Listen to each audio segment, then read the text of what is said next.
A day in our life here in Delhi. So this is how we spend our Independence Day here in India. I know it's been late but still we're gonna upload this. So for today's ganap, kasama nga pala namin yung power couple na ito, si Shirley and Kapil. And tuwing napapadpad nga kami ng Delhi is sila nga pala yung lagi namin kasama dito. So last visit ko nga ng Delhi is isa nga pala ang Lotus Temple sa mga hindi ko napuntahan. So isa to sa mga naging itinerary namin for today. And honestly, yung structure niya sa loob is mukha siyang Catholic church. Hindi ko na nga lang maipapakita sa inyo kasi bawal ang photos and videos sa loob. So isa nga pala yan sa mga rason kung bakit sa mga vloggers is kapag nag-visit sila ng temple or anything na tourist spot dito sa India is hindi nyo makikita yung mga pinakamagandang bagay because it's always for your eyes only ang tema nila dito, ganon. Pero guys, honestly, kung ang India is hindi pa part ng bucket list nyo, isama nyo na yan. Dahil sa totoo lang, napakaraming bagay na dapat i-explore dito, lalo na kapag Burr months mga may celebration sila ng Diwali, parang Christmas sa atin sa Pinas. So after Lotus Temple, we had our lunch here at Sandoz Cafe. They have a good vibe and cool ambience here. And for Abby and me, it's our first time to eat here. Since isang nga to sa mga recommendations netong mag-asawang to. So kapag pumupunta nga kami ng Delhi, ang ginagawa lang namin talaga dito is mag-food trip. Isa yan sa top 1 na ginagawa namin dito sa Delhi. Kasi nga kapag nasa indoor kami, more on vegetarian foods talaga sila doon. And hindi ka masyado makakakita ng mga masasarap na meat. Pero dito sa Delhi, grabe, lahat ng cravings ko nakakain ko. Kaya kapag nandito kami, isinusulit talaga namin. O, tignan nyo nga ang auntie nyo. For the vloggerist yarn.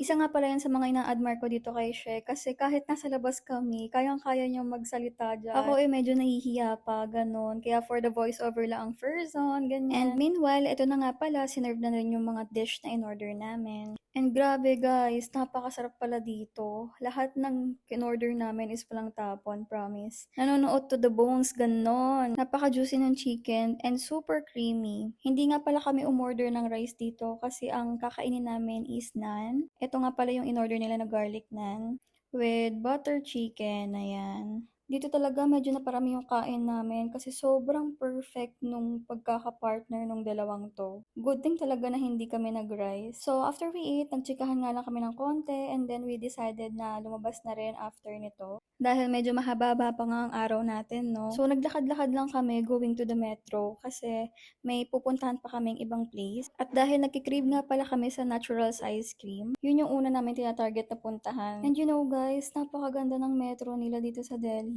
It's just like LRT station in Philippines, but more developed compare naman sa atin, no? Kasi guys, sa sobrang daming connecting lines, halos maiikot nyo na yung buong lugar dito. No wonder bakit yung mga Pinay dito sa Delhi is hindi kinakabahan magbiyahe mag-isa kasi napakadali nga nung biyahe nila lalo na kapag train. Iwas sa mga scammer na tuk-tuk, gano'n. So nandito na nga pala kami sa pinaka-favorite naming ice cream shop. Alam nyo ba, isa sa mga inihiling ko, sana meron din ito sa Pilipinas. Grabe kasi sobrang organic nung binibenta nilang ice cream dito and lasang-lasa nyo talaga yung fruits. And after nga nito is naglakad lang kami sa market. So, nagbabaka sakali lang kami na baka may mabiling mga cheche-boreche, ganyan. Pero ang totoo, nagpapalipas lang kami ng oras dahil after nga nito is pupunta kami ng Akshardham Temple. So guys, kung nasa Delhi na rin kayo, mag-visit na din kayo dito sa Akshardham Temple dahil grabe, sobrang panalo nung place, sobrang majestic, talagang mapapabilib ka, napakaganda. Bukod sa mga nagniningning na gold, yung structure talaga nung temple nila ay nako.